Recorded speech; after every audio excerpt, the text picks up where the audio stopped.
الحمد لله رب العالمين الصلاة والسلام على سيد الأنبياء والمرسلين سيدنا محمد وعلى آله وصحبه أجمعين ربي يسر وأعن يا كريم وافتح بالحق إنك الفتاح العليم. In our previous session, we covered perhaps a third of the material Imam Al-Ghazali cites in support of his nuanced, balanced, moderate and profoundly humane definition of how and what and when we should eat. He's indicated at the beginning of this book that he's juxtaposing the two basic bodily desires as opposed to mental desires of the human creature. But he also indicates that they're quite different. And I had occasion to allude to the fact that our civilization and our mind has historically associated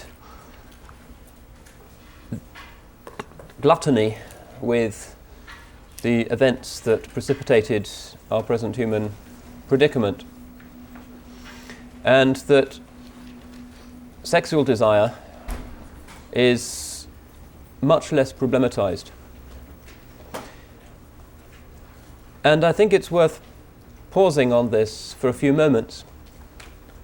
Firstly, because we exist in the ruins, at least, of what was once a Christian civilization, and certain assumptions that have influenced even ourselves through schooling, the media and other inescapable channels of communication are still based on broadly Christian, ultimately Augustinian preferences and ways of viewing the human creature.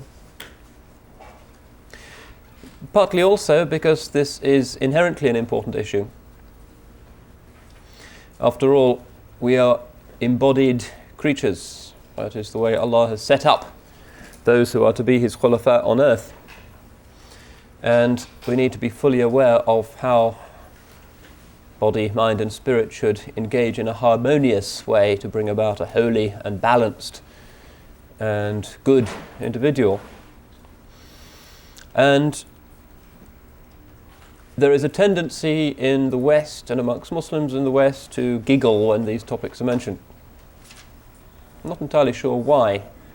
Again, this is probably the result of some Western idea that these aspects of who we are dirty or trivial, fit for locker room gossip, but certainly not serious topics for considered religious reflection, other than in terms of the standard denunciations hurled at abuses from the minbar. But in fact, this is one of the ways in which Islam defines the human creature that is most irreconcilable with the traditional Western and certainly the traditional Christian assumption. I mentioned earlier that celibacy was regarded as the normative state of the worshipper of God in traditional Christianity for centuries and centuries. And this is still the case in the Catholic Church, because it is through renouncing that aspect of our persona that we draw close to the supposedly sexless life of the blessed in paradise. One of the reasons why, or the ulama have proposed as one of the possible reasons why we have in the Quran itself a sexualized image of the next world, an argument against that Christian perspective, which had led to a denial of what cannot be denied, because it's part of who we are. You cannot deny it, you cannot neutralize it, short of drastic surgery. It's going to pop up sooner or later, whatever you do to it. The ancient Greeks knew this very well. Eros is the god that can't be disobeyed, can't be denied. You cut a deal with Eros, but you don't defeat him. He always gets you somehow, however you may think that you've won. So the Islamic strategy here, which is fundamental, because our religion is based on practices to do with the body, wudu, personal grooming and everything, they're as much a part of the religion as everything else. They're not part of some secular realm. And